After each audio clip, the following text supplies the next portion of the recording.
cinta ini.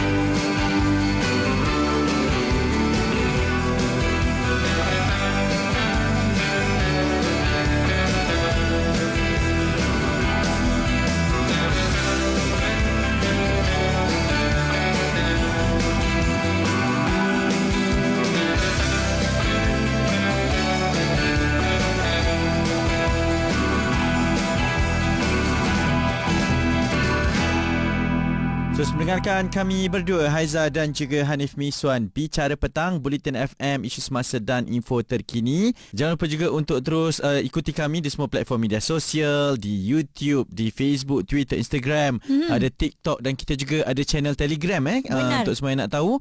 Di situ semua berita-berita terkini kami berikan dan kami salurkan kepada anda. Type sahaja @Bulletin FM. Okey, Nek, saya ada orang DM lah, dia tanya macam mana nak bagi suara ni untuk demo radio ni kan. Saya kata pergi dekat website bulletinfm.audio. Kalau anda yang lain pun boleh berbuat demikian. Mungkin anda mempunyai suara yang sedap, unik, dan anda suka pula dengan berita-berita semasa, isu semasa, berita terkini kan. Anda record suara anda itu menggunakan skrip yang telah disediakan di dalam website tersebut. Lepas tu hantar kepada kami dan insya-Allah sekiranya memenuhi syarat-syarat yang ditetapkan, pihak Bulletin FM akan hubungi anda. Okey, sekarang kita nak perkenalkan dua lagu yang akan kami pertaruhkan pada hari ini. Lagu. Okey, lagu pilihan kami pada hari ini bertemakan lagu yang dinyanyikan oleh penyanyi yang lama hilang kan, tapi pada ketika ini dah muncul kembali. Pagi tadi baru saja saya dengarkan lagu-lagunya. Kenapa pagi tadi awak interview dia? Interview dia di Malaysia hari ini, iaitu Tok Ki. Okey, Tok Ki ni suara dia tinggi dia amat ya. Tinggi sangat. Tak tahulah nak kata macam mana, tapi power lah. Jadi untuk itu dua lagu telah pun dipilih, cuma tak tahu lagu pilihan siapa antara yang dipertandingkan. Aku yang bersalah, janji aku indah. Biasan, okey, juga lagu ini. Biar duka menyiksa jiwa. Hampa. Dua-dua nyanyian Tok Ki. So lakukan undian di Instagram dan juga Twitter kami @BulletinFM. Lagu mana yang mendapat peratusan tertinggi, kita akan mainkan di hujung jam 4 petang nanti. Maknanya lagu tu menang lah. Betul. Dan baru kami beritahu bahawa lagu yang menang itu pilihan siapa. Okey, terus dengar Bicara Petang Bulletin FM. Pendapat yang kritis, satu cadangan populis iaitu mahu memenangi hati rakyat, kupasan berintelektual, pedofilia, pornografi, pembunuhan upahan sehinggalah penjualan senjata api. Mereka menggunakan mata wang digital ataupun Bitcoin ya. Jika anda terlepas topik serta pendapat tetamu bersama Fokus Pagi, Izwan Azir, Muaz dan Sofia, stream catch up Bulletin FM di bulletinfm.audio. Kedudukan mereka di atas pentas nyanyian itu. Saksikan persaingan hangat di Terpaling Juara Ahad ini 9 malam hanya di TV3. Aktiviti Komuniti Bulletin. Orang Melaka dijemput untuk hadir beramai-ramai ke Pesta Buku Melaka 2022 yang akan dianjurkan pada 27 September hingga 2 Oktober 2022 bertempat di The Shaw Shopping Gallery. Pelbagai aktiviti seperti cosplay, wayang pacak, persembahan puisi, akustik dan pameran fotografi. Jika ada sebarang hebahan untuk komuniti setempat yang tidak melibatkan sebarang keuntungan, hantar maklumat ke bulletinfm.audio. Cari aktiviti komuniti. Berita terkini, Buletin.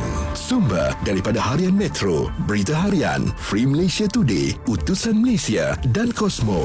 Polis Pahang menyiasat kemungkinan wujud elemen salah faham dalam cubaan culik yang didakwa membabitkan dua kanak-kanak di Kuala Lipis Pahang pada petang Ahad lalu. Bagaimanapun, Ketua Polis Negeri Datuk Seri Ramli Muhammad Yusof berkata pihaknya masih menunggu siasatan lengkap pegawai penyiasat mengenai kes itu.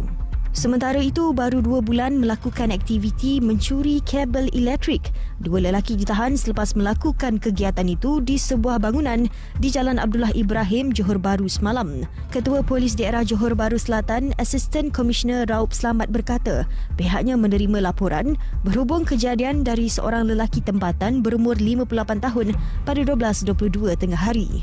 Berikutnya, Majlis Pemulihan Negara MPN tidak mempunyai kuasa pelaksanaan terhadap 95 perakuan yang diputuskan dalam mesyuarat bulanannya sejak tahun lalu. Sebaliknya, kuasa berkenaan terletak pada Perdana Menteri dan Kabinet. Pengerusi MPN Tan Sri Muhyiddin Yassin berkata, ia hanya berfungsi sebagai badan penasihat kepada kerajaan dan setiap perakuan MPN dibawa ke Kabinet untuk diluluskan sebelum dilaksanakan di peringkat kementerian.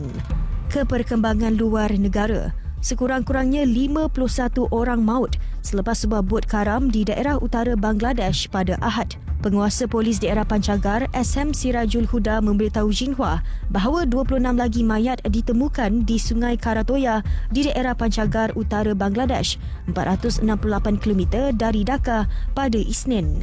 Sebelum ke berita sukan, Met Malaysia melaporkan amaran ribut petir, hujan lebat dan angin kencang dijangka di kawasan perairan Perlis dan Kedah sehingga jam 9 malam ini. Sukan Buletin. Pujian melangit bak superstar yang diterima penjaga gol Harimau Melaya Shihan Hazmi langsung tidak membuatkan dirinya besar kepala atau lupa diri. Menurut pemain berusia 26 tahun itu, dia tidak mahu peminat terlalu mengagungkan dirinya apabila sebaliknya memohon kiriman doa untuknya terus beraksi baik dalam setiap perlawanan.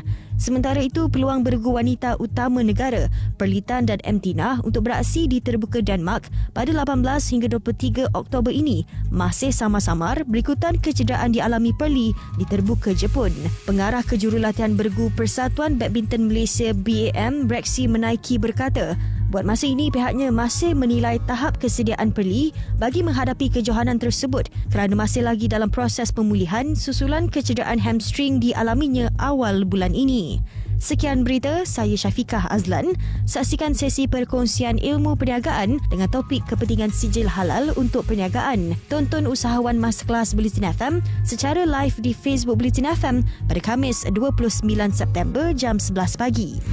Info yang tepat, topik yang hangat. Kalau pendapatan ni meningkat, adakah Media sosial tahulah orang banyak ambil kesempatan. Bersama Haiza dan Hanif Miswan di Bicara Petang. Bulletin FM. Terus stream kami menerusi aplikasi Audio Plus dan kita nak teruskan dia perkongsian bersama Haiza dan juga Hanif Miswan.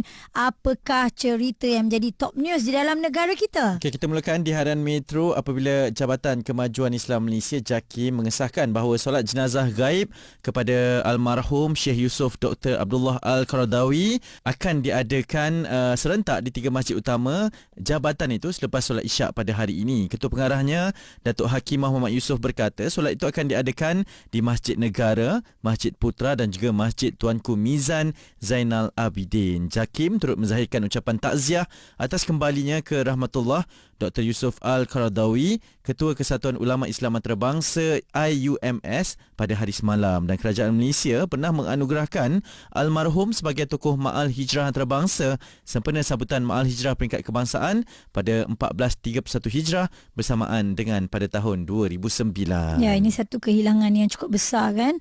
Okey, yang ini pula kisah di Kelantan di mana polis Kelantan memohon kerjasama rakyat di negeri itu khususnya warganet supaya menghentikan perbuatan menyebar dakwaan kes colik sehingga menimbulkan ketakutan dalam kalangan masyarakat. Ketua Polis Kelantan Datuk Muhammad Zaki Harun berkata dakwaan cubaan membawa lari atau menculik kanak-kanak di perkarangan sekolah yang berlega-lega dalam laman media sosial sejak kebelakangan ini didapati tidak berasas. Jadi beliau berkata tindakan menyebar bahan atau perkara tidak berasas sehingga boleh menimbulkan kegelisahan awam dan ketakutan dalam masyarakat. Ini merupakan satu kesalahan dan tindakan boleh diambil mengikut Seksyen 505(b) Kanun Kesesaan mendatangkan kegusaran awam yang boleh membawa hukuman penjara hingga 2 tahun atau denda atau kedua-duanya sekali dan Seksyen 233 Akta Komunikasi dan Multimedia 1998 yang boleh membawa hukuman denda tidak melebihi RM50,000 atau penjara hingga 1 tahun atau kedua-duanya sekali. Masalahnya orang kita ni kadang-kadang cerita yang dah berkurun. Betul. Dia repost balik. Jadi orang yang baca yang baru je nampak berita tu panik. Betul. Dan mungkin juga cerita tu tak benar dan tak ada. Tak salah kalau nak beri kesedaran, tapi pastikan maklumat itu sahih terlebih dahulu ya. Okey, saya teruskan dengan perkongsian di harian Metro. Ini berkaitan dengan memalsukan slip gaji. Seorang bekas pegawai khas Menteri Besar didakwa di Mahkamah Seksyen Johor Bahru pada hari ini atas pertuduhan memalsukan slip gaji yang berjumlah lebih RM15,000 Malaysia tau 4 tahun lalu. Tertuduh namanya Khairul Anwar Daud mengaku tidak bersalah selepas pertuduhan dibacakan di hadapan Hakim Datuk Ahmad Kamal Arifin Ismail. Khairul Anwar yang kini bekerja sebagai Ketua Pegawai Operasi Syarikat Penerbangan didakwa memasukkan dokumen slip gaji syarikat penerbangan bagi Mei 2018 atas namanya yang berjumlah RM15,820.63 supaya dokumen palsu itu digunakan bagi tujuan menipu. Dan kesalahan itu didakwa dilakukan tertuduh Jabatan Pengurusan Sumber Manusia syarikat berkaitan kerajaan di sini antara 26 Jun hingga 10 Julai 2018 dan tertuduh didakwa mengikut Seksyen 468 Kanun Keseksaan yang membawa hukuman penjara maksimum 7 tahun dan denda. Macam-macam lah sekarang kan. Betul. Ini salah satu daripadanya dan semoga dijadikan pengajaran lah kepada kita semua. Baik, Haiza dan Miswan nak beri peluang kepada anda nak pergi bercuti tak? Kerana kami ada voucher penginapan hotel daripada My Travel Expo. Antaranya kejap lagi kita bagi tahu. Tapi jadi pemanggil terpantas. Call kami sekarang 0377225656. Jawab satu soalan dalam ujian Pressure. 10 jawapan kami perlukan dalam tempoh 30 saat dan anda akan menjadi pemenang seperti yang kami beritahu tadi, okey? Bicara Petang, Bulletin FM.